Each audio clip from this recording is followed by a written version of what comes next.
नमस्कार दोस्तों, जैसा कि हम सभी जानते हैं कि रामायण सिर्फ युद्धों, राक्षसों और विजय की कथा नहीं है।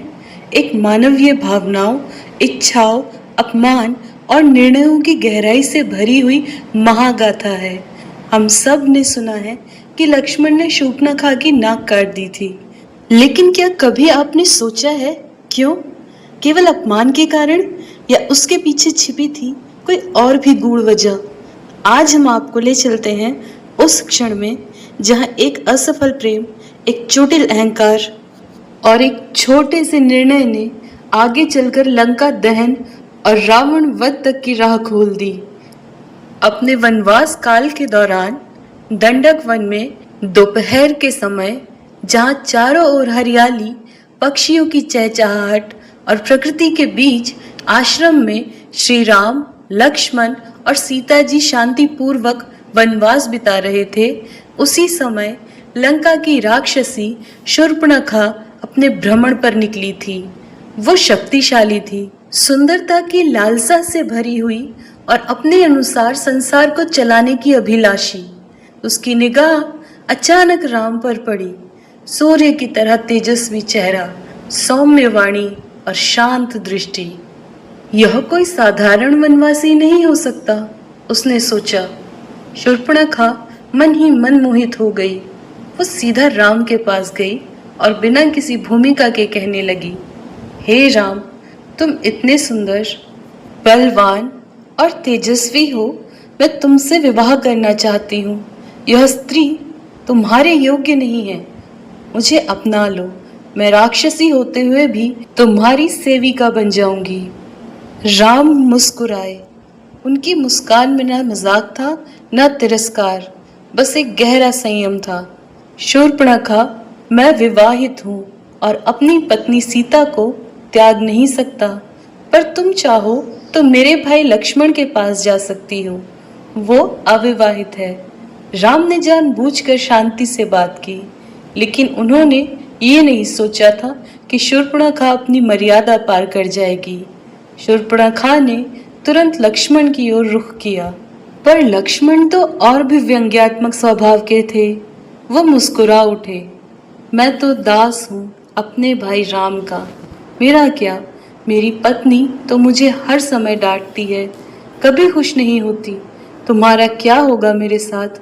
लक्ष्मण ने व्यंग्य में कहा। शूर्पणखा का चेहरा तमतमा गया। उसे ये महसूस होने लगा कि दोनों भाई उसका उपहास कर रहे हैं, लेकिन ये बात वो सहन कर लेती यदि उसकी अगली नजर सीता पर न पड़ती। शूर्पणखा को सबसे अधिक जलन सीता से होने लगी। वो सोचने लगी, ये साधारण स्त्री जो न राक्षसी है न अप्सरा, ये कैसे राम की पत्नी बन गई? उसकी ईर्ष्या इतनी बढ़ गई कि वो दौड़कर सीता पर झपट पड़ी। और यहीं आया वो मोड़ जिसने सब कुछ बदल दिया। लक्ष्मण, जो अब तक शांत खड़े थे, वो तुरंत अपना तीर निकालते हैं और शूर्पणखा की नाक काट देते हैं। शूर्पणखा चीखने लगती है, चित्कार करती है। उसका गर्व, उसका रूप, उसका अभिमान सब बहने लगता है उस रक्त की धारा में। किंतु सवाल ये है कि लक्ष्मण ने आखिर ऐसा क्यों किया? क्या केवल सीता की रक्षा के लिए? नहीं, ये सिर्फ सुरक्षा नहीं थी, ये मर्यादा की रक्षा थी। राम और लक्ष्मण जानते थे कि अगर किसी स्त्री के मन में इच्छा हो और उसे शांति से समझाया जाए तो वो मान जाती है, लेकिन शूर्पणखा ने लक्ष्मण को अपमानित किया, राम का उपहास किया और अंत में एक निर्दोष स्त्री पर हमला किया। ये एक असभ्य कृत्य था और जवाब भी उसी रूप में दिया गया।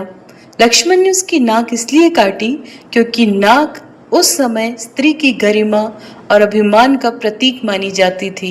ये कोई साधारण चोट नहीं थी, ये चेतावनी थी। आगे क्या हुआ होगा? आगे शूर्पणखा भागी, लहूलुहान। वो अपने भाइयों खर और दूषण के पास गई और उन्हें राम से लड़ने को उकसाया। राम ने उन्हें भी परास्त कर दिया और फिर वो गई रावण के पास। यही वो क्षण था जिस क्षण ने एक कटे हुए अभिमान, एक असफल प्रेम और एक तिलमिलाई बहन ने लंका के युद्ध का बीज बो दिया। और इस युद्ध के अंत से हम सब भली भांति परिचित हैं। रामायण में हर घटना, चाहे वो कितनी भी छोटी क्यों ना हो, एक गहरे कारण और परिणाम से जुड़ती है। शूर्पणखा की नाक काटना कोई साधारण घटना नहीं थी, ये संपूर्ण कथा की दिशा बदलने वाला क्षण था। और यही है रामायण की गूढ़ता, जहाँ हर छोटी कहानी एक विशाल युद्ध की ओर ले जाती है।